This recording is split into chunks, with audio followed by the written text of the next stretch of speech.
वालेकुम नाजरीन, मौजूद हैं सीनियर सहाफ़ी जी एम जमाली साहब अस्सलाम वालेकुम and welcome to the show.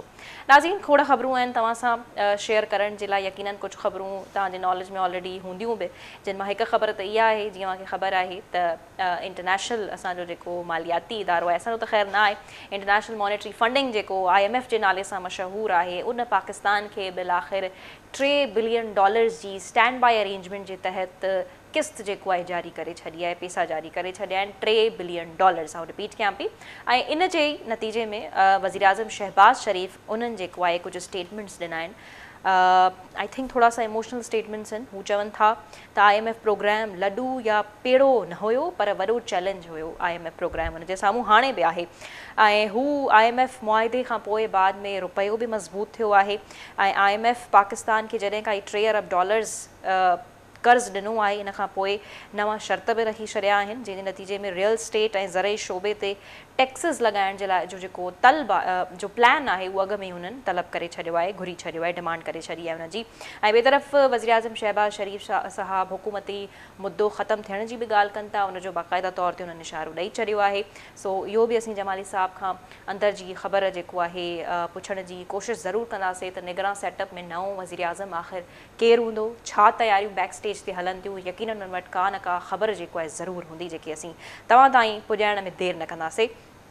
ऐं ॿिए तरफ़ पीपल्स पार्टी जो नाज़रीन इहो बि चवणु आहे त निगरान सेटअप में जेको वज़ीर आज़म हुजे उहो सियासतदान हुजे। इहो हुननि मशवरो ॾिनो आहे त इन ते छा अमल दरामद थी सघंदो, न थी सघंदो। ऐं जेकॾहिं ही मुद्दे खां अॻु में असेंबलीज़ टुटनि थियूं, ज़ाहिर आहे पोइ इहो मामिलो सदर वटि वञिणो आहे। इहो वधीक असीं जमाली साहब सां डिस्कस कयूं था त हू सदर जो छा रिएक्शन हूंदो, उन्हनि जी का ठहे थी इंटरफेरेंस, नथी ठहे, ऐं इहे मामला आख़िर केॾा उमीद जमाली साहब खे बि नज़र अचनि था। सो बहरहाल ॿी बि हिकु आख़िर में असीं ख़बर जेको आहे शामिलु कंदासीं, पर इहो सभु ख़बरूं डिस्कस करण खां अॻु में असांखे अॼु जेकी मेन शइ असीं चऊं डिस्कस करणी आहे, उहो आहे त कचे जे इलाइक़नि में सिंध जी, उत्तर सिंध जी, नॉर्थ सिंध जी जेकॾहिं ॻाल्हि कयूं त छा धाड़ेलनि जो राॼु आहे उते हिन वक़्तु ताईं, पुलिस छा पई करे, इन ते जमाली साहब सां असीं थोरो डिस्कस कंदासीं। जमाली साहब, ही तव्हां ॾिठो हूंदो गुज़िरियल हफ़्ते बैक टू बैक किडनैपिंग्स थियनि पियूं, माण्हू जेको आहे अगवा थी वञनि पिया। ख़ासि करे हिन वक़्तु घोटकी में जेका सूरत हाल आहे, कंदकोट में, कश्मीर में सॉरी, उहा ॾाढी तशवीशनाक आहे। ऐं हिन वक़्तु ताईं 13 खां 14 जेके मुग़वी आहिनि धाड़ेलनि वटि अञा ताईं मौजूदु आहिनि। अञा ताईं पुलिस उन्हनि खे छॾाए न सघी आहे, त इहा छा मामला आहिनि आख़िर? ॾिसो, मुल्क में जेकॾहिं आइन ऐं कानून ते अमल दरामद थिए त इन क़िस्म जो को वाक़ियो पेश अची नथो सघे। पंहिंजी जेकॾहिं असां ॿारहंनि जी ॻाल्हि कयूं त 100% मूंखे यकीन हूंदो आहे त जेसिताणी असांजा वॾेरा पाथारेदार इलाइक़े जा जेके बासर, चाहे तव्हां उन्हनि खे उहे जेके बाद में MNS थींदा आहिनि, MPS थींदा आहिनि, या मुख़्तलिफ़ सियासी जमातुनि सां उन्हनि जा गहरा मरासिम हूंदा आहिनि। इन खां अलावा जेके कानून नाफ़िज़ कंदड़ इदारा आहिनि, ख़ासि तौर ते पुलिस जेको आहे, जेकॾहिं इन्हनि सां मिलियल न हुजे त उन इलाइक़े में ॾोह नथो थी सघे। बदकिस्मती आहे असांजी जो जेतिरा बि मूं नाला वरिता, उहे सभु जेके आहिनि उन जराइम पेशा अनासिर जी सरपरस्ती कंदा आहिनि, जंहिंजे करे उन ज़िले में या कंहिं बि ॿाराड़ी जे इलाइक़े में जेकी ॾोह जो रेशो आहे उहो वधी वेंदो आहे। पुलिस जा ऑफिसर जॾहिं मेरिट ते कान थींदा, जॾहिं उतां जा सियासतदाननि जी नियत इहा हूंदी त इन फोरन खां या धाड़ेलनि खां या जेको आहे इन्हनि खे बि मंथलियूं खपनि ऐं भत्ता खपनि, इन क़िस्म जूं कार्रवायूं कॾहिं बि रुकजंदियूं न आहिनि ऐं इहे वाक़िया रोज़ बरोज़ शिदत अख़्तियार कंदा आहिनि।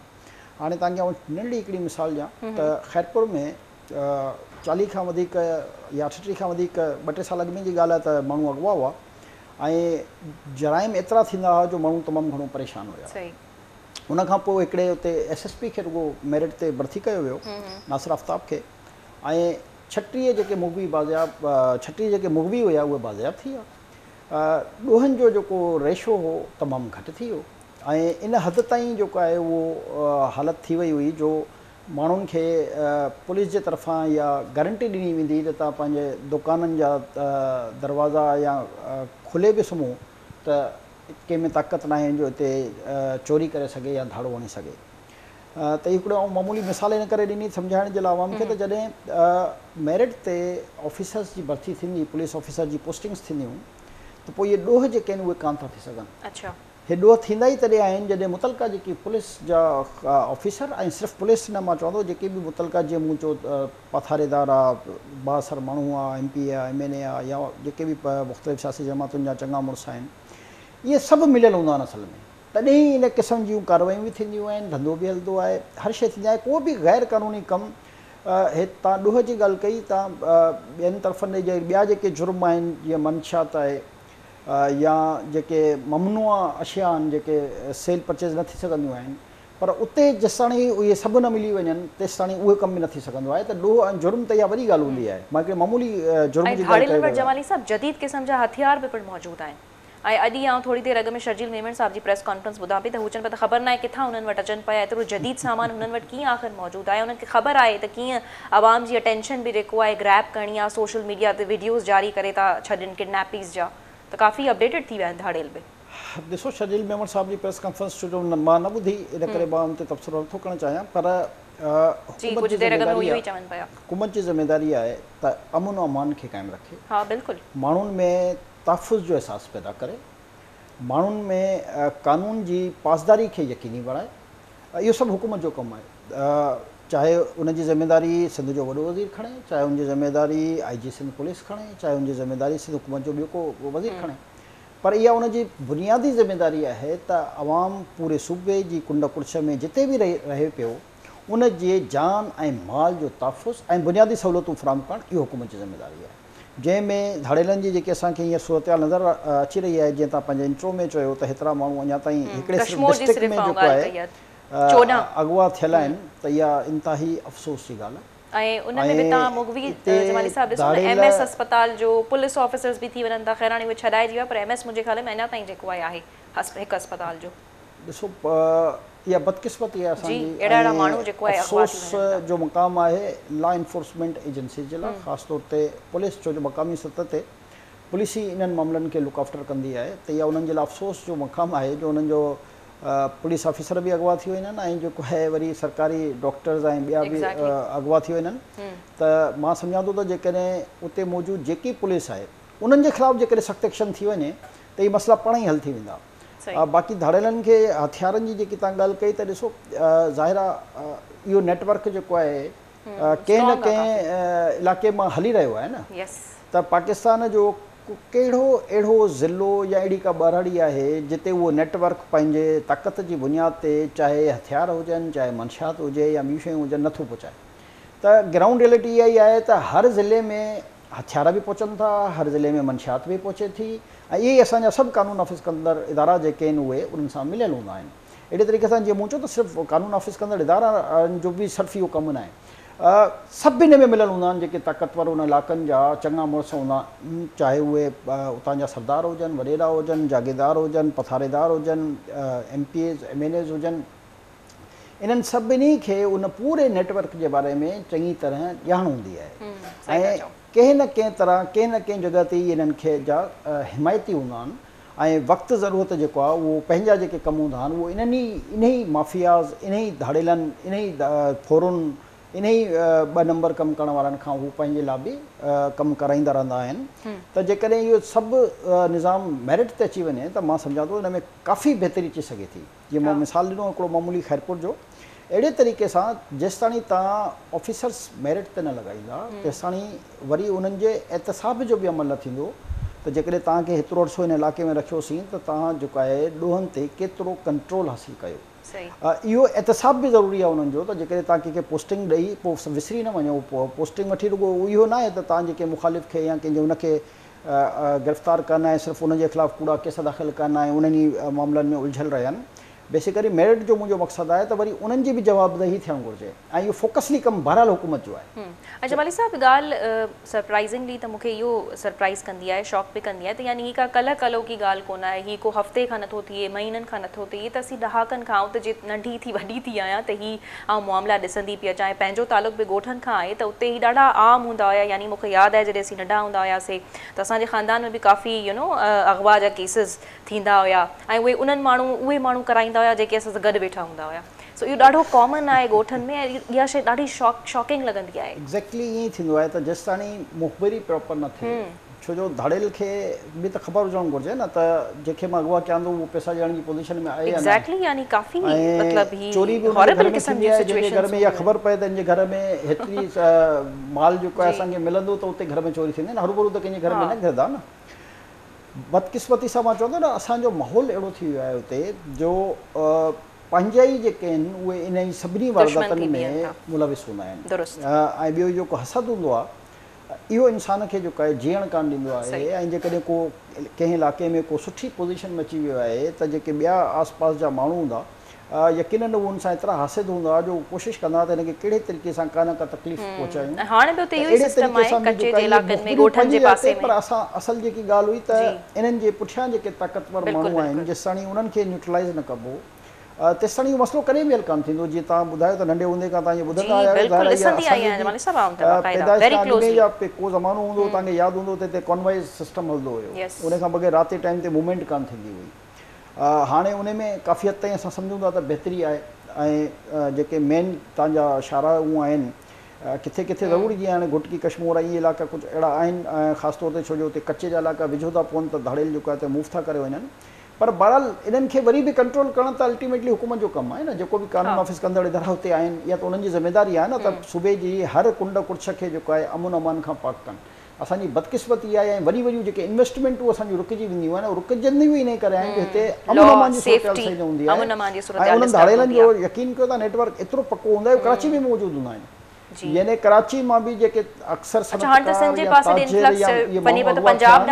उहे बि तव्हांखे ॾिसो त तव्हांखे पंहिंजे इन या ॿराड़ियुनि जे इलाइक़नि मां उन्हनि जी रिकवरी थींदियूं या पंजाब जे कचनि में रिकवरी थींदियूं या बलूचिस्तान जे इलाइक़नि यानी हितां खां अगवा करे ऐं मुल्क जे ॿियनि सूबनि में पखिड़िजी वेंदा आहिनि। कमाल जेको आहे हुननि जो नेटवर्क आहे न, त इहो सॼो नेटवर्क विदाउट जेको आहे कानून नाफ़िज़ कंदड़ इदारनि या विदाउट ताक़तवर माण्हुनि जी मेल मिलाप जे बग़ैर इहो ठही नथो सघे, मिली नथो सघे न।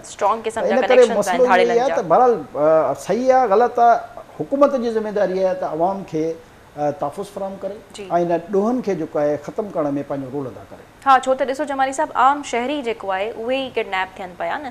तव्हां ऐं ॾिसो त कश्मीर में ॿार त यानी बाक़ाइदा हाणे यानी हिक ॿिए जे पुठियां किडनैप थींदा वञनि पिया, ॿार थी विया या वरी वॾा अगरि उन्हनि खे वॾनि जी का किडनैपिंग थिए पई त उन्हनि जी जमाली साहब बाक़ाइदा तज़लील बि कई वञे थी। त उहो ॾाढा मतिलबु हार्ट ब्रेकिंग वीडियोज़ जेके आहिनि न साम्हूं अचनि था। सो बहरहाल इदारनि खे खपे त थोरो होश कनि ऐं ही जेके मुग़वी हिन वक़्तु आहिनि धाड़ेलनि जे चंबे में उन्हनि खे जल्द खां जल्द फौरी तौर ते आज़ादु कराइनि। ऐं जेकॾहिं न कराईंदा त ज़ाहिर आहे पुलिस हुजे या जेके कानून नाफ़िज़ करण वारा इदारा आहिनि ते तेसीं ताईं तंज़ थींदो रहंदो। सो बहरहाल अॻिते वधूं था प्रोग्राम में। जमाली साहब सियासत जी ॻाल्हि करे वठूं था, सियासत जी बि ऐं प्लस IMF प्रोग्राम जी ॻाल्हि करे वठूं था त वज़ीर आज़म शहबाज़ शरीफ़ चवनि था त हू IMF प्रोग्राम को लॾू पेड़ो न हुयो बल्कि यानी काफ़ी इंपॉर्टेंस रखे पियो, हिकु वॾो चैलेंज हुयो हुननि जे साम्हूं। त ईअं वाक़ई में तव्हांखे बि लॻे थो त हिकु वॾे चैलेंज खे मुंहुं ॾिनो आहे वज़ीर आज़म शहबाज़ शरीफ़ सां इमरान ख़ान जी हुकूमत में जेको वाइदो तोड़ियो वियो। ॾिसो जेके इंटरनेशनल मुआइदा हूंदा आहिनि कहिड़ी बि हुकूमत करे उन मुआइदे खे ईंदड़ काई बि हुकूमत तोड़ींदी न आहे। पाकिस्तान जी मिसाल बल्कि छा दुनिया में बि ईअं कान थींदो आहे, पर पाकिस्तान जी बि माज़ी जी इहा मिसाल न रही आहे त तव्हां कंहिं मुल्क सां या इदारे सां कोई एग्रीमेंट कयो हुजे त ईंदड़ हुकूमत उनखे तोड़े। अच्छा, हाणे इहे रिवायतूं विधियूं वयूं असांजे मुल्क में सिर्फ़ु इन ई करे त जीअं पाकिस्तान जी इकोनॉमी खे तबाह कयो वञे। हाणे तव्हांखे आउं माज़ी जी बि मिसाल ॾियां त मां इहो नथो चवां त अदलिया बि असांजे मुल्क में माशाल्लाह जेको आहे अहिड़ा कमु करे चुकी आहे जंहिंसां असांखे इन क्राइसिस मां निकिरणो पियो आहे। मिसाल जे तौर ते इफ़्तिख़ार चौधरी जे ज़माने में रेकोटिक जे केस ते मुआइदे खे ख़तमु कयो। सुप्रीम कोर्ट जो हिकिड़ो कमु आहे कि मुआइदे ख़तमु करे जेके इंटरनेशनल लेवल जा आहिनि, सुप्रीम कोर्ट जी जुडिक्शन ई कान हुई आहे। पर इफ़्तिख़ार चौधरी छो जो पाण जज घटि ऐं पाण खे जेको आहे फने खान वधीक सम्झंदो हुयो त उन जेको आहे उहो जेको टर्किश गवर्नमेंट सां असांजो हिकिड़ो एग्रीमेंट हुयो उनखे ब्रीच करायो। उन ब्रीच जो जेको आहे असां हेतिरा साल इहो थियो जो असांजो रेकॉर्डिंग बि न निकिरी सघियो हुयो, प्लस जेको आहे $10 अरब खां मथे असांखे जुर्मानो लॻी चुको हुयो इंटरनेशनल अदालत में। त बहरहाल टर्की हुकूमत जी महिरबानी, हुकूमत पाकिस्तान वरी मुज़ाकरात करे इन मामले खे जेको आहे सॉर्ट आउट कयो ऐं बहरहाल $10 अरब ज़ाहिर असां न पिया पे करे सघूं, त उहा असांजी माफ़ी तलाफ़ी थी ऐं रेकॉर्डिंग जे मुआइदे खे वरी असां कंटिन्यू कयोसीं। अहिड़े तरीक़े सां जेको आहे इमरान ख़ान बि इहा ई हरकत कई जो IMF सां मुआइदो बि पाण कयूं, पंहिंजी हुकूमत में कयूं। सॼी महांगाई जो जेको लोड आहे मां सम्झां थो आहे इमरान ख़ान जे कंधनि ते। छो जो जेके हिननि अच्छा वरी मां माज़ी जी बि हिस्ट्री हिन करे ॿुधाईंदो हलंदो आहियां त जीअं माण्हुनि खे रिवाइज़ रहे शयुनि जी। पहिरियों दफ़ो हिस्ट्री में पाकिस्तान जी सॼी हिस्ट्री जी आउं ॻाल्हि करे रहियो आहियां त पहिरियों दफ़ो ईअं थियो जो दवाउनि जी क़ीमत अचानक 500% वधी वई। त इहा इमरान ख़ान जी हुकूमत हुई जंहिंमें एतिरो वॾी फ्लक्चुएशन आई। ॿियनि हुकूमतनि में बि वधंदी आहे, महांगाई दुनिया भर में बि थींदी आहे, पर स्लोली एंड ग्रेजुअली हिकिड़ो अमल आहे इहो त 5%, 10%, 15%, 20%। हिन जी हुकूमत में इहो दवाउनि जी एॾी वॾी फ्लक्चुएशन आई जो 500% इज़ाफ़ो थियो, पहिरीं ॻाल्हि। ॿी ॻाल्हि जेकी पेट्रोल ऐं डॉलर जी जेकी सभ खां वॾी फ्लक्चुएशन थी आहे उहा इमरान ख़ान जी हुकूमत में थी। हिन छो इहा छो थी उहो बि असां ॿुधाईंदासीं त जीअं आम माण्हू खे इहा ख़बर हुजे त आख़िर छो थी आहे। वजह इहा आहे जो हिननि अचण सां ई छो जो हिननि खे कमु त ईंदो कान हो, न हिननि वटि का मुआशी टीम हुई, न हिननि वटि गवर्नेंस ठाहिण जे लाइ का टीम हुई, न हिननि वटि के लॉयल माण्हू हुआ जेके पाकिस्तान सां लॉयल हुजनि, अवाम सां लॉयल हुजनि। न हिननि छा कयो, अचण सां रुॻो कर्ज़ ते तवजह ॾिनी त IMF खां जेको चवंदो हो त मां IMF खां कर्ज़ वठण खां ख़ुदकुशी बहितर सम्झंदो आहियां, इहे हिन जा बयान हूंदा न इलेक्शन जे मौक़े ते अवाम में जोश ऐं ख़रोश पैदा करण लाइ। त इहे अलाए को ॾहे सर लीडर अची वेंदो जेको IMF वटि बि न वेंदो ऐं मुल्क जा मसइला बि हल कंदो। त हिन जेको ज़ुल्म कयो आहे हिन मुल्क ऐं क़ौम सां, इहो अवाम खे ख़बर हुजणु घुरिजे त थियो छा हो। हिन पंहिंजे दौरे इक़्तिदार में इमरान ख़ान IMF खां एतिरा कर्ज़ वरिता जेके पाकिस्तान जॾहिं खां ठहियो आहे, मां 1947 खां वठी जी ॻाल्हि थो कयां, ऐं 2018 ताईं एतिरा कर्ज़ न वरिता हुया जेतिरा सिर्फ़ु इमरान ख़ान 3.25 साल में 3.5 साल में वरिता। त हे जेकी मां तव्हांखे ॿुधायो त 500% दवाऊं वधियूं ऐं जेको आहे फ्यूल ऐं डॉलर जी जेकी फ्लक्चुएशन आई उहो इन जे करे आई छो जो इन जी जेकी हाणे किस्त ठहे थी वापसी, जीअं हाणे तव्हांखे इसाक डार जी जेकॾहिं तव्हां कुझु अर्सो अॻु में प्रेस कॉन्फ्रेंस ॿुधी हुजे, 11 अरब डॉलर असां रिकवर कया आहिनि, वापसि कया आहिनि कर्ज़ जी मद में। यानी असां 1 अरब 20 करोड़ जेको हींअर IMF जो 3 अरब जो त मुआइदो आहे, अञा मिलिया 3 अरब डॉलर कान्हनि, उहे जनवरी ताईं, पर पहिरीं जेकी किस्त आहे हुनजी 1 अरब 20 करोड़ डॉलर जी जेकी आहे जेकी पाकिस्तान खे मिली वई आहे, प्लस जेको आहे सऊदी अरब जा 2 अरब डॉलर ऐं UAE जो 1 अरब डॉलर आयो आहे। त इन करे उहो आहे 3 उहो उनजो इन सां को ताल्लुक़ न आहे IMF वारे इशू सां, उहो गारंटी जे तौर ते आहिनि त उहो पाकिस्तान जे जेके रिज़र्व्स हूंदा उन में हूंदा। मुंहिंजे चवण जो मक़सदु हो त जेकी हेतिरी वॾी जेकी फ्लक्चुएशन आहे मुल्क सां जेको अॼु कुझु थी रहियो आहे उहो सभु थी हिन जे करे रहियो आहे न। त बेशक जेसिताणी तव्हां बीमारी जी जड़ खे न पकड़ींदा, जेसिताणी तव्हां उनखे सज़ा न ॾींदा त जीअं फ्यूचर में कोई कुझु कान करे, इन क़िस्म जी हरकतूं न करे सघे। हाणे IMF सां जेको मुआइदो ब्रीच कयो, जेको हुन धोखो कयो, उन जा रिपरकशन हिन खे छा थियो?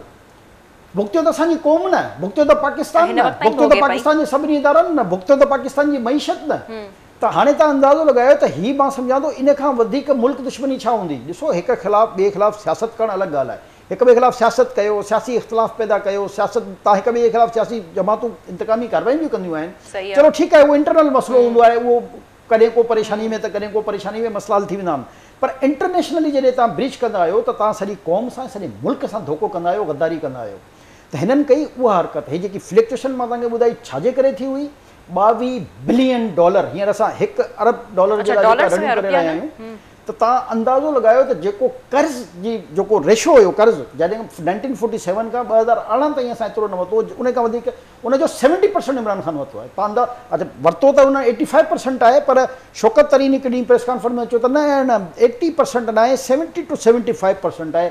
जेकॾहिं असां 70 to 75% जी बि कैलकुलेशन कयूं त पाकिस्तान ठहण खां पोइ 70 सालनि में जेतिरो कर्ज़ु न वरितो हुयो, सभु साल मिलाए करे ऐं सभु हुकूमतूं मिलाए करे जेतिरो हिननि वरितो, ऐं उनजो नतीजो छा असांखे भुगतणो थो पए अॼु जी सूरत में। छो जो वरी अॻिले 2 महीननि में तव्हां इहो बि त सोचो न त वरी पाकिस्तान खे किस्त बि त ॾियणी आहे, ऐं उहा किस्त बि 4-5 अरब डॉलर जी आहे। जी बिल्कुल, बाद में उन्हनि हे जेके वरी पैसा आया आहिनि, वरी इन्हनि जो बि इंट्रस्ट अलॻि आहे।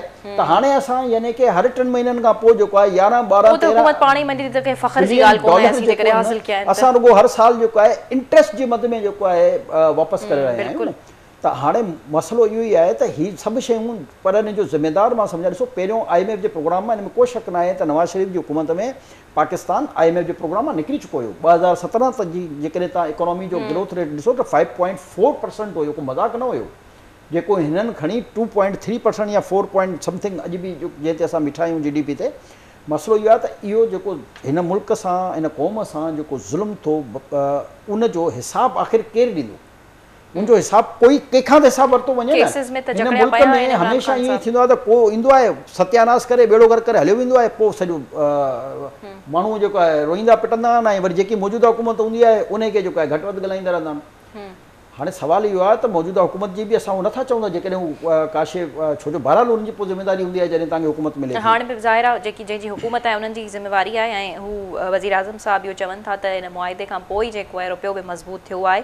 सो हुननि वाइदा जेके IMF सां कया, शर्तूं IMF जेके रखियूं वञूं, पर आवाम सां जेको आहे ठीकु आहे, वक़्ती रिलीफ आहे, सुठी ॻाल्हि आहे, छो जो ज़ाहिर आहे इकोनॉमी तेज़ी सां हेठि वञी रही, डिफॉल्ट जो ख़तरो वधी वियो हुयो, ठीकु आहे।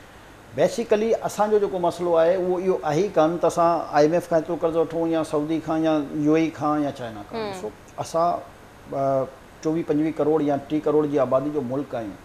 असां वटि मदनियात आहे, असां वटि ज़रात आहे, असां वटि हर क़िस्म जी फैसिलिटी आहे, असां वटि मौसम आहिनि, असां वटि फसलूं आहिनि। असां जेसिताणी पंहिंजे पेरनि ते बीहण जे लाइ पंहिंजी इकोनॉमी खे मज़बूत न कंदासीं तेसिताणी असां सर्वाइव ई नथा करे सघूं। ठीकु आहे, हाणे ॾिसो असां ॾिसो जेकी मच्छी आहे, फिश आहे, जंहिंखे असां ब्लू इकोनॉमी चवंदा आहियूं, सिर्फ़ु जेकॾहिं तव्हां बांग्लादेश जी मिसाल खणो त बांग्लादेश कॾहिं ठहियो आहे? 97 में काफ़ी सुठी तरक़ी करे $6 बिलियन जी जेको आहे उहो रुगो फिश ऐं झींगा जेके आहिनि उहे एक्सपोर्ट कंदो आहे। $6 बिलियन जेको 1971 खां पोइ ठहियो आहे ऐं शुरू में त 2-3 साल हुनजी माली पोज़ीशन असां पंहिंजे माण्हुनि खे एम्पावर ई कोन पिया कयूं। हाणे असांजो मसइलो इहो आहे त असां कंहिं बि सब्जेक्ट ॾे कॾहिं बि तवजो न ॾींदा आहियूं। सही था चओ। दुनिया में जेके साहिली इलाइक़ा आहिनि उन्हनि जी टूरिज़म जो तव्हां हिसाब लॻो त बिलियंस ऑफ रुपीज़ आहे। दुनिया में जेके पहाड़ ऐं नदियूं आहिनि उन्हनि खे ॾिसण लाइ माण्हू अरबें डॉलर जेके आहिनि उहे ख़र्च कंदा आहिनि। सॼी दुनिया जी मुल्कनि जी इकोनॉमी उन्हनि ते हलंदियूं आहिनि। ख़ासि तौर ते तव्हां स्विट्ज़रलैंड ऐं श्रीलंका खे ॾिसी वठो। कोविड आयो त तव्हां ॾिसो श्रीलंका डिफॉल्ट करे वियो, छो जो ज़ाहिर टूरिज़म ख़तमु थी चुको हुयो। असांजे मुल्क में इहे सभु शयूं अलाह साईं ॾेई छॾियूं आहिनि, सभु नेमतूं असां वटि आहिनि।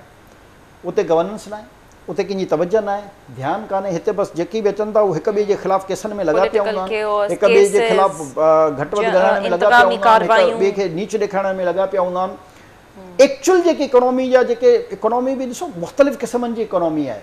इकोनॉमी सिर्फ़ु इहो न आहे त तव्हां जेकॾहिं ज़रात खे बहितर करे छॾियो त तव्हांजी इकोनॉमी बहितर थी वेंदी, ईअं न हूंदो आहे। हर सेक्टर जो हिकिड़ो धार सब्जेक्ट आहे जंहिंजे लाइ ज़ाहिर आहे हेॾा तव्हां हाणे 50-50, 60-60 वज़ीर हूंदा आहिनि, उन्हनि जा वरी एतिरा ई स्पेशल असिस्टेंट हूंदा आहिनि, वरी एडवाइज़र हूंदा आहिनि, वरी अलाए घणा कोऑर्डिनेटर हूंदा आहिनि। जेकॾहिं हिन मुल्क खे बहितर करिणो आहे न त असां पहिरियों बि इहो चयोसीं त 2-3 तव्हां इनकलाबी क़दम कहिड़ी बि हुकूमत अचे जेकॾहिं उहो खणे त सभु सही थी वेंदो। नंबर 1 त जेको पॉलिटिशियन हुजे ऐं ब्यूरोक्रेट हुजे ख़ासि तौर ते, ऐं जेको प्राइवेट माण्हू आहिनि सनतकार जेकॾहिं उन्हनि खे शामिलु करिणो हुजे त भले करे सघनि था, त एजुकेशन तालीम जेको आहे उहो सरकारी स्कूलनि में कंपलसरी कई वञे। छो जो जॾहिं कंहिं वॾे सरदार जागीरदार वॾेरे जो या MPA MNA minister bureaucrat secretary commissioner DC chief secretary जो पुटु जॾहिं सरकारी स्कूल में पढ़ंदो हूंदो न, पोइ ॾिसो कीअं था तवजो ॾियनि तालीम ते। अहिड़े तरीक़े सां हिननि जी हेल्थ जेको आहे उहो सरकारी अस्पतालनि में ई थियणु घुरिजे, त हिननि खे ख़बर पए त आम माण्हू हिननि जी फैमिलियुनि जी आऊं ॻाल्हि करे विया आहिनि त हिननि जी फैमिलीज़ जो उन सरकारी अस्पतालनि में थिए, त हिननि खे इहो अहसासु थिए त जेको आहे सरकारी अस्पतालनि में छा तरीक़े करे पोइ ॾिसो सरकारी अस्पतालूं ठीकु थी वेंदियूं, को मसइलो ई कान्हे इहो। पर करण वारी ॻाल्हि हुजे न त का हुकूमत अची इन क़िस्म जा क़दम खणी सघे। ऐं ॿियो ॾिसो हर वज़ीर मिनिस्टर उन्हनि जा चेला सेक्रेटरी उन्हनि जा ऑफिस सभिनी वटि सरकारी घर फ्री जा, सरकारी गाॾियूं फ्री जो, घरनि जा फ़ोन फ्री जा, बिजली जा बिल, गैस जा बिल, TADA अलाए छा छा आहे न ख़ज़ाने ते बोझ। अरे भई छाजे लाइ तव्हां हिकिड़ी पघार थोरी वधाइणो आहे, पघार तव्हां वधाए छॾियो। पघार वधाइण में मूंखे एतिरा त न हूंदो आहे त बाबा तव्हां सरकारी मुलाज़िम आहे, ठीकु आहे, हुनखे पघार एतिरी ॾियो जो हुनजो घर मेंटेनेबल हले त उहो सरकारी कमनि ते तवजो ॾेई सघे। भई हीअ लेविश तव्हां छाजे लाइ था ॾियो जिते अरबे खरबे रुपया, यानी की डेवलपमेंट जो एतिरो बजट कान हूंदो आहे जेतिरो नॉन डेवलपमेंट जो बजट आहे। ऐं उन में तव्हां ॾिसो त अरबे रुपया इन्हनि शयुनि ते ख़र्च थींदा आहिनि। इन्हनि जे घरनि जूं मेंटेनेंसूं, उन्हनि जे घरनि जा नौकर चाकर सभु सरकार जे ख़ज़ाने ते पलंदा आहिनि। छो तव्हां हुनखे पंहिंजी पघार ॾियो, गाॾी पंहिंजी वेठे, पेट्रोल पाण इस्तेमालु करे, त हुनखे अहसासु थींदो त पेट्रोल महांगो बि थिए थो, बिजली जो बिल बि जेको आहे एतिरो अची थो वञे, त जॾहिं हू पंहिंजी पघार जे पैसे मां ॾींदो त हुनखे अहसासु त थिए न। हींअर हुनखे अहसासु ई कान पियो थिए त आम माण्हू जी हालत छा आहे ऐं हू करे छा रहिया आहिनि हिन मुल्क में। हाणे 4 रुपया बिजली जो यूनिट हींअर वधियो आहे। ॾिसो इहो जेकॾहिं 4 रुपए जे हिसाब सां कैलकुलेशन करे इहे सभु जेकॾहिं पंहिंजे खीसनि मां भरनि न, ऐं जेतिरियूं हिननि जूं गाॾियूं आहिनि इहे प्रोटोकॉल हलंदा आहिनि त गनमेननि जूं गाॾियूं अलॻि, त साईं सरकार साहब सगोरे जूं गाॾियूं अलॻि, इन्हनि जा फ्यूल ऐं सभु पंहिंजे खीसनि मां भरनि न, त हिननि खे अहसासु थिए त फ्यूल जी क़दुरु छा आहे। ॾह गाॾियूं हिकु माण्हू जेको आहे पंहिंजे प्रोटोकॉल में खणी वेंदो आहे, सभु सरकार जे खज़ाने ते को कंहिं वटि कोड़ो वज़ीर हर डिपार्टमेंट में जेको वज़ीर हूंदो मुशीर हूंदो उनजो जेको मुख़्तलिफ़ शोबा हूंदा, किथां 10,000 लीटर पेट्रोल वठंदा हूंदा, किथां 5,000 लीटर पेट्रोल, यानी ॻोठनि हितां गाॾी जेके ॻोठनि ताईं वञनि था, इहे बि सभु गाॾियुनि जा फ्यूल जेके हिननि जा डिपार्टमेंट वरी उते जेके हिननि जा ऑफिसूं आहिनि वरी उहे उते अलॻि भराईंदियूं आहिनि, जॾहिं हिसाब वग़ैरह उते हलंदा वरी हिते वापसि ईंदा। त बेसिकली त खज़ाननि ते सिंध जे हुजे या पाकिस्तान जे खज़ाननि ते लोड थो पए न इहो। त आख़िर छो इहो हुजे? मुल्क कहिड़ी दुनिया में ईअं आहे? तव्हां दुनिया जे कहिड़े मुल्क जो मिसाल ॾेई छॾियो जिते इन क़िस्म जूं हरकतूं थी रहियूं आहिनि? तव्हां सुपर पावर अमेरिका खणो, तव्हां लंडन खे खणो, उहो वीचारा ऑफिस वर्क 9 to 5 ताईं जेकॾहिं का गाॾी यूज़ करणी हूंदनि कंदा, 9 to 5 खां पोइ त पंहिंजी साइकिल ते या पैदल या कंहिं गाॾी में पंहिंजे घर लाइ वेंदा आहिनि। असां मिसालूं ॾींदा आहियूं त हुन में ई त भई हुननि मुल्कनि जी तव्हां हुकूमतनि जी क्रेडिबिलिटी त ॾिसो, हुन मुल्कनि में तव्हां कमु कंदड़नि जी पंहिंजी रिस्पेक्ट त ॾिसो, तव्हां हुनजी अख़लाक़ियात त ॾिसो। तव्हां हिते त असां हीअं करे सघंदासीं हू करे हिते थींदो छा आहे? कुझु बि कान्हे। त जेसि ताणी असां पूरे इन निज़ाम, छो जो असांजो निज़ाम जेको आहे न बोसीदा थी चुको आहे, असांजो निज़ाम सड़ी चुको आहे, इन मां हाणे धप अची रही आहे हर माण्हू खे। इन पूरे निज़ाम खे तब्दील करण जी ज़रूरत आहे। इमरान ख़ान जो इहो ई मसइलो त माण्हू हीअ जेके आहे ॻाल्हियूं अहिड़ियूं कंदो हुयो, अहिड़ियूं तकरीरूं कंदो हुयो, माण्हू चवंदा त या वॾो को इनकलाबी लीडर आहे, हिन मुल्क खे सत्यानाश करण में जीअं बि तीअं हली रहियो, बराबरि हिकिड़ो मुल्क हिकिड़े ट्रैक ते हली रहियो। न एतिरी महांगाई हुई, न माण्हू एतिरा परेशान हुया। ॾिसो महांगाई वक़्त जे हिसाब सां थोरी थोरी वधंदी आहे, अहिड़े तरीक़े सां वरी पघारूं बि थोरी थोरी वधनि थियूं न, त बराबरि किथे न किथे बैलेंस थींदो आहे। पर हिन जे दौर में एॾी वॾी फ्लक्चुएशन अची वई जेकी सम्झे ई कान थी। हाणे न ग़रीब खां थी उनजी सम्झे, न मिडिल क्लास खां थी सम्झे, न कंहिं वॾे माण्हू खां थी सम्झे, हर माण्हू लाइ परेशानी आहे।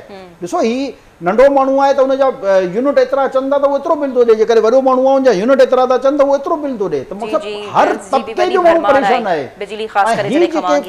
सरकारी उहिदा, सरकारी, मां त हैरान थींदो आहियां त कंहिंखे पाण खे शर्म बि कान थो अचे। सभु करोड़ अरबपति आहिनि इन्हनि में, को MPA को MNA सवाइ को चंद हुजनि त हुजनि, को बि अहिड़ो न आहे जेको अरब ऐं मुख़्तलिफ़ रीज़न्स ॾींदा आहिनि। मुंहिंजी जॾहिं प्रोग्राम जे ज़रिए ॻाल्हि ॿोल थींदी आहे त मां त काफ़ी हैरान ऐं परेशान थींदी आहियां त तव्हांजी त हर शइ फ्री आहे, पर उहा इन ॻाल्हि मञण खां बि जेको आहे इनकार कंदा आहिनि त न असां त रिसेंटली हाणे पंहिंजी प्राडो या ही गाॾी वाॾी खपाई हुईसीं। सो बहरहाल तव्हां बिल्कुलु राइटली पॉइंट आउट कयूं शयूं ऐं माण्हुनि जे दिलि वटां तव्हां ॻाल्हि कई त हीअ जॾहिं सभु पॉलिटिशियन्स जेके आहिनि, वॾा वॾा माण्हू, सियासतदान जेके असांखे नज़र अचनि था, आम माण्हू खां त बहरहाल हुननि जी मुख़्तलिफ़ ज़िंदगी गुज़रे पई। जेकॾहिं हू चाहिनि था, वाक़ई में हुननि जा इंटेंशन्स आहिनि त हर सेक्टर में कीअं तब्दीली अची सघे थी। जमाली साहब ॾाढी ब्यूटिफुली सुठे अंदाज़ में जेको आहे ॿुधायो, पंहिंजे ॿारनि खे, पंहिंजे फैमिलीज़ खे तव्हां हिते इलाजु करायो, हिते उन्हनि खे पढ़ायो, त पोइ हर सेक्टर में असीं ॾिसूं त कीअं न तब्दीली अचे थी। ऐं बहरहाल ही सभु मामला जेके आहिनि ॾाढा कॉम्प्लिकेटेड लॻा पिया आहिनि। ख़बर न आहे तब्दीली जेको आहे कॾहिं ईंदी। इन खां अलावा बि तव्हां सां जेको आहे ख़बरूं असीं शामिलु कंदासीं। मथे महीने नाज़रीन इहे वज़ीर आज़म शहबाज़ शरीफ़ इशारो ॾेई छॾियो आहे त असेंबलियूं जेकी आहिनि उहे वक़्त खां अॻु टुटी सघनि थियूं। त जमाली साहब छा ईअं थियणु वञे पियो? ॾिसो हिननि जो प्लान आहे त 10 अगस्त जे दरमियान जेको आहे हुकूमत खे जेको आहे निगरान जे हवाले, यानी वक़्त खां अॻु में 3-4 ॾींहं अॻु में जो आहे प्लान, छो जो उन पोइ इलेक्शन कमीशन खे 3 महीननि जो टाइम थो मिले न। जेकॾहिं एक्यूरेट इन्हनि 15 अगस्त ते ख़तमु कई त पोइ 2 महीननि में जेको आहे बाइंडिंग आहे आइन जी, त इन्हनि खे इलेक्शन करणो पवंदो। त इन करे ही कोशिशि करे रहिया आहिनि त 2-3 ॾींहं अॻु में जेको आहे हुकूमत खे जेकॾहिं ख़तमु कजे ऐं केयर टेकर खे, त जो बहरहाल केयर इलेक्शन हिकिड़ो वॾो प्रोसेस आहे, त केयर टेकर खे बि थोरो टाइम खपे, प्लस इलेक्शन कमीशन खे। अच्छा, यानी तयारी न जी आहे त वक़्त खां अॻु में असीं असेंबलीज़ टोड़ियूं। जो इहो आहे त 2-4 ॾींहं अॻु में जेको आहे टोड़ियूं। सिंध में का सूरत हाल पधरी कोन आहे? शजील मेवट साहब कोई प्रेस कॉन्फ्रेंस चई त जेको अपोजिशन लीडर आहे उहो भॻल आहे, रूपोश आहे। हाणे चीफ मिनिस्टर खे जेको आइन थो चए त चीफ मिनिस्टर खे अपोजिशन लीडर सां जेको आहे उहो केयर टेकर CM जे नाले ते जेको आहे उहो इतफ़ाक़ करिणो आहे, त उहो थी न सघियो आहे अञा ताईं। करस्पॉन्डेंट कंहिंखे कनि, किथे कनि, अपोजिशन लीडर ई को कान्हे। इन जे लाइ मुंहिंजे ख़्याल में ऑप्शन जे तौर ते जेके MQM जी एप्लीकेशन आयल आहे, त उन मां जेकी अपोजिशन लीडर मक़सदु MQM खे ॾिनो वञे त जीअं इहो प्रोसेस आइनी जेको आहे पूरो थी सघे, न त ख़िलार रहिजी वेंदो आइन में। त टेक्निकल प्रॉब्लम आहे। बहरहाल मां सम्झां थो त इहो को वॾो मसइलो न आहे। जेकॾहिं हलीम आदिल शेख मंज़र आम ते न आयो त मजबूरन जेको आहे ख़बर आहे उन हवाले सां हलीम आदिल शेख साहब केॾां गायब थी विया आहिनि? मां चवंदा न इहे माण्हू पहिरियों भड़कियूं हणंदा हुआ, गिरफ़्तारियूं, आसिफ़ बि गिरफ़्तार थियो, फरियाल टालपुर भी गिरफ्तार थी, नवाज शरीफ थियो, मरियम नवाज थी, यूसुफ रज़ा गिलानी थियो, शहबाज शरीफ थियो, हमज़ा शरीफ थियो, खुर्शीद शाह थियो, केर माण्हू पॉलिटिकल जेको आहे हिन मुल्क में उहो गिरफ़्तार कान थियो आहे। हे जेके आहिनि उहे थाणे ऐं जेल खां जेके पहिरियों वॾियूं वॾियूं ढींगूं हणंदा, जीअं शेख रशीद खे ॾिसो त जेको आहे जेल मुंहिंजो ससुराल आहे ऐं हथकड़ी मुंहिंजो ज़ेवर आहे, रुपोश आहिनि न।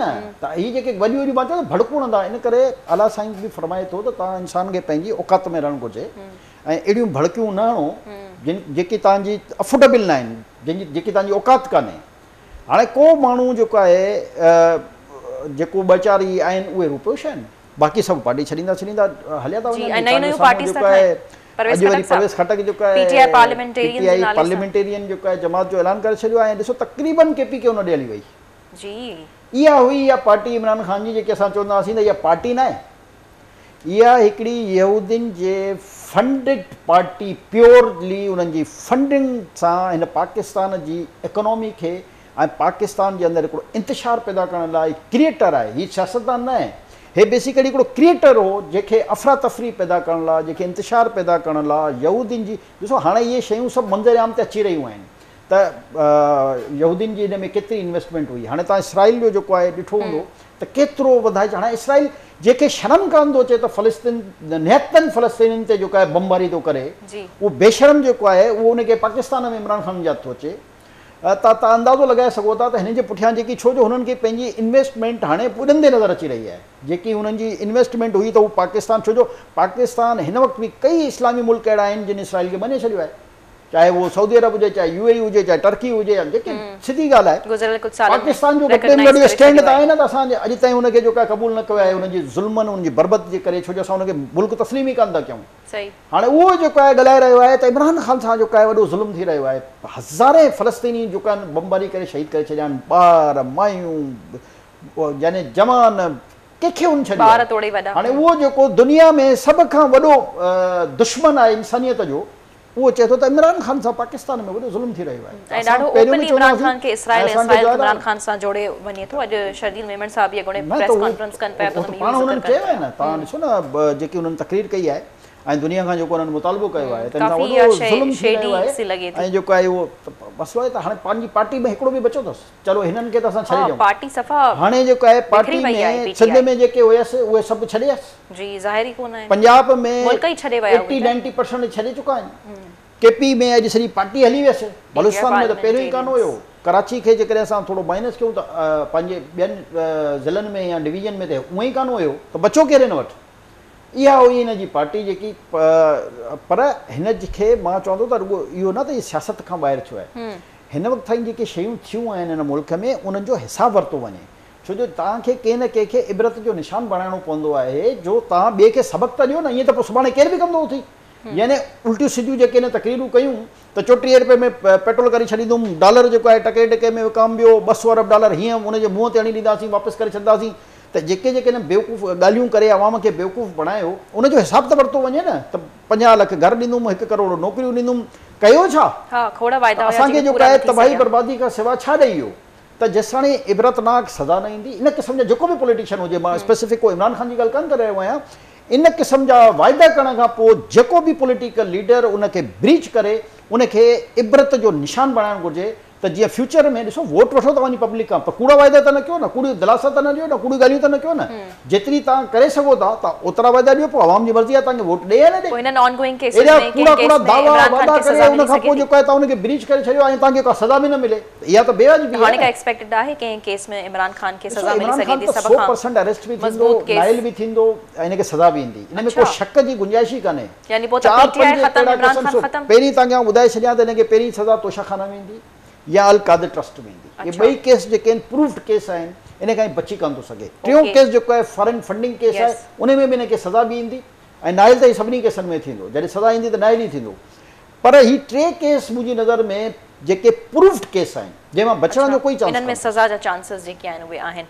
बहरहाल जमाली साहब, ॿियूं बि खोड़ ख़बरूं आहिनि शामिल करण जे लाइ। हिकु त ही पीटीआई पार्लियामेंटेरियंस बि ठही वई आहे, उन सां गॾोगॾु ही हुकूमत टुटण जूं ॻाल्हियूं बि थियनि थियूं, असेंबली जो मुद्दो जेको आहे उहो वक़्त खां अॻु में पूरो थींदे या तहलील थींदियूं। सो ही मामिलो छा सदर न वञी सघे थो, सदर जी तरफ़ वेंदो जेकॾहिं अॻु में थियनि थियूं तहलील, अहिड़े क़िस्म जी का शइ आहे? न, सदर सां जो को वास्तो कान्हे। अच्छा, लीडर ऑफ द हाउस, सदर जो को रोल न आहे हिन में, लीडर ऑफ द हाउस ऐं अपोजिशन लीडर, ईअं क़ौमी असम्बली में, ईअं सिंध ऐं बलूचिस्तान में, छो जो ॿिनि सूबनि में त ऑलरेडी केयर टेकर आहे।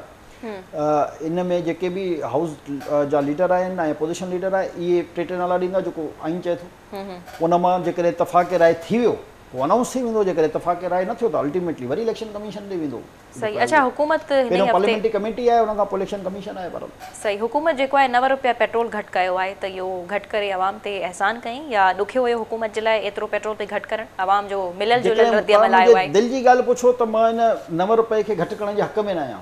अच्छा, ॾिसो इन जो या त आवाम खे पोइ बराए फ़ाइदो मिले, टेक्निकलिटीज़ खे सम्झो था, पर आवाम सवाल करे जेकॾहिं इहो जेको आहे अरबें रुपया अञा बचनि आहे त इहो तव्हांजे ख़ज़ाने में हिकिड़ो वॾो अमाउंट जमा थिए आहे। ओके, हा, या इन जा डायरेक्ट फ़ाइदा पोइ तव्हां ग्रास रूट लेवल ते पहुचायो। मिसाल जे तौर ते पोइ तव्हां ट्रांसपोर्ट जेकी हली रही आहे जेकॾहिं 90 रुपए खां अॻु में जो कॾहिं रेट उन जो ॿियो हुयो त पोइ उनखे घटि कराए ॾेखारियो। जेकॾहिं खाइण पीअण जी का शइ आहे जेकॾहिं इन 9 रुपया घटि करण खां पोइ उनजो बि रेट घटि थिए थो त पोइ इम्प्लीमेंट कराए ॾेखारियो। सही, यानी कि पेट्रोल में पैसा घटि थींदा था वञनि, ऑन ग्राउंड महांगाई घटि न पई थिए त पोइ इन खे अञा क्राइसिस वारी ॻाल्हि आहे इहा। छो जो जेतिरो ख़ज़ाने ते बोझ वधंदो वरी अल्टीमेटली असां ते बोझ वधंदो, यानी उहा वरी महांगाई जी सूरत में हूंदो। त पॉलिसीज़ अहिड़ी ठाहिणु घुरिजनि त जेकॾहिं इहा तकलीफ़ बर्दाश्त करणी आहे त थोरी अरसे लाइ माण्हू तकलीफ़ बर्दाश्त करे ऐं अहिड़ी पॉलिसी ठाहे जो इन तकलीफ़ मां आम माण्हुनि खे छुटकारो मिली सघे। असां वटि हिते इन तकलीफ़ुनि मां आम माण्हुनि खे छुटकारो नथो मिले। टाइम ॾाढो क्रूशल आहे न जमाली साहब, मथां इलेक्शन जो गेम आहे न। ॾिसो मां उहो ज़ाहिर थोरो परफॉर्मेंस में ॾेखारणी पवंदी, ठाहे बियूं मुल्क जी इकोनॉमी जे लाइ, मुल्क खे बहितरी ते गामज़न करण जे लाइ शॉर्टकट पॉलिसी कमु न ईंदी आहे। असांजी मुल्क जी इकोनॉमी हिन वक़्तु सभ खां वॾो चैलेंज बणियलु आहे, जेको पाकिस्तान ऐं पाकिस्तानियुनि जे लाइ वॾो चैलेंज आहे। त जेसिताईं असांजी इकोनॉमी ठीकु न थींदी वक़्ती मां त चवंदो न 9 रुपया रिलीफ ॾेई छॾियो, जेको माण्हू पेट्रोल यूज़ कंदो हूंदो इहो त चलो उन थोरो घणो उनखे उहो बि मोटरसाइकिल वारो या इहो ठीकु आहे उनखे खणी थोरो सो बेनिफिट थियो, पर मजमूई छा तव्हां कणिक घटि कराए छॾी, इन घटि करण खां पोइ छा तव्हां खंडु घटि कराए छॾी, तव्हां मसाला सभु ख़तमु कराए छॾिया, तव्हां सब्जियूं घटि रेट में कराए छॾियो। मसइलो इहो आहे त पोइ जेकॾहिं 9 रुपए पर लीटर जे हिसाब सां जेको मिलियंस ऑफ लीटर जेको फ्यूल खपाइजे थो त उन जा बिलियंस जेके आहिनि उहे तव्हांजे अकाउंट में जमा थियनि हा त एटलीस्ट हेॾां जेकॾहिं लॉस थिए थो त तव्हांजो उते ख़ज़ानो त जेको आहे थोरो स्टेबल थिए हा न। उहो ऐं ख़ज़ानो जॾहिं स्टेबल थिया त डॉलर जो जेकी फ्लक्चुएशन आहे उन में बि काफ़ी मदद मिले हा। रुपयो ज़ाहिर आहे मज़बूत थींदो, डॉलर हेठि थींदो त पोइ महांगाई घटि ख़तमु थींदी न। हाणे त हर माण्हू हाणे तव्हां छोले वारे खां पुछो त चवंदो आहे त जेका डॉलर जो रेट महांगो थियो त छोला महांगा